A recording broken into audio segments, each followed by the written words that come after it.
afternoon, I should say. Welcome to week 13. As you can see, it's a beautiful sunny day here on campus. Well, maybe not really. It's quite wet. I got very wet walking over here. But I wanted to let you know that this Northwest campus is pretty incredible. Did you know that you can borrow an umbrella from the library with your Santa Fe ID? How great is that?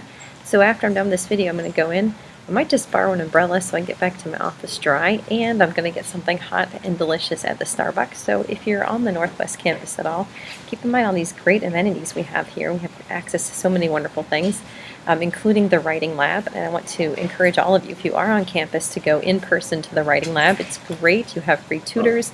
And remember that while it is free, your college tuition actually pays for it. So get your money worth out of college and use the tutors that you're paying for with your tuition.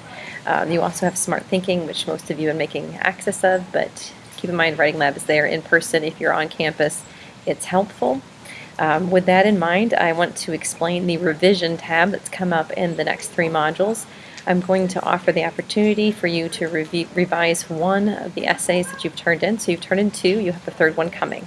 You can revise one of the 2 essays once they've both been graded. I'm working my way through the 2nd one right now. So once they've both been graded, you can pick one to revise. Keep in mind that when I grade this revision, I will be opening the final draft you turned in initially and this one. So if I see that you didn't apply any of the annotations I put down, you're not going to get your grade raised. Now, if that's the case, it's not going to hurt you. You can't lower your essay grade, but you're not going to raise it if you don't make those revisions. So look over my annotations, go to the writing lab with those annotations, go to Smart Thinking, make those improvements, submit. If I see that you've made those changes, I'll raise your grade, like I said before. If not, it's not going to hurt you. Your grade will stay the same.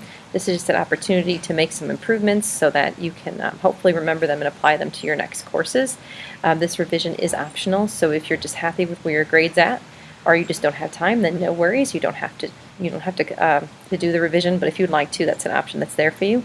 Another thing I've gotten a lot of questions on is the final exam. The final exam will be timed. It is a final exam. It's not optional.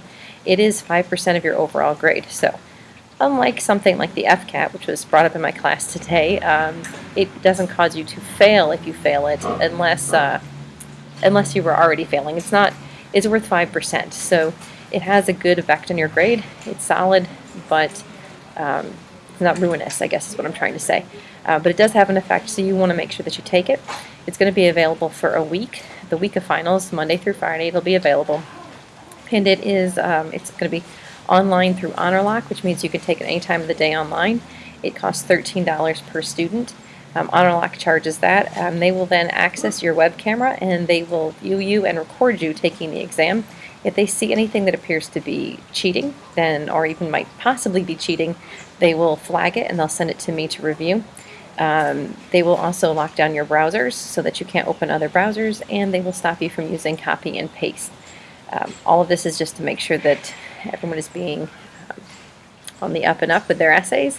You will be allowed to use your pocket reader, so more explanations will come out as we get close to the final exam, but basically you're going to be given the challenge of picking out one writer from the pocket reader that you believe is the most effective writer in the pocket reader.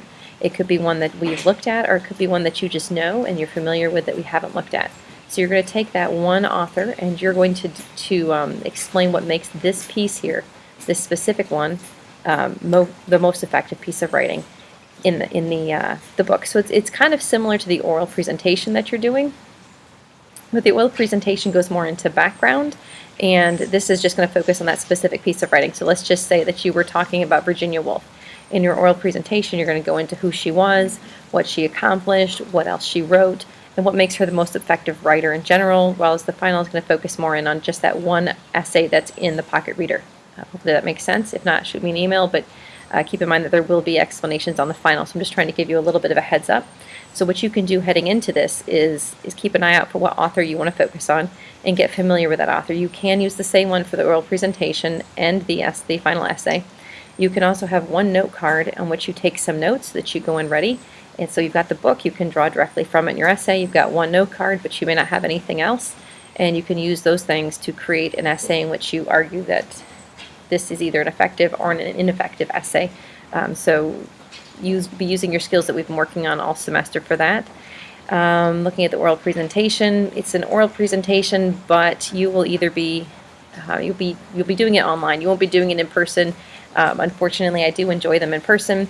So I think online the best way to complete this is through PowerPoint. If you find a way to add your voice to the PowerPoint, I will be thoroughly impressed and excited. It's definitely a challenge, so we'll see what you all come up with, but you don't need to be in person for that. So that kind of clears up the oral presentation in the final. Shoot me emails when you have questions. Remember that you can come by my office hours. I'm here Monday, Wednesday, and Friday, 10 o'clock to 11:30, or you can make an appointment to come another day or another time. I can do online conferences as well, so just let me know when you have questions, and hopefully I'll be hearing from some of you soon, or drop by my office.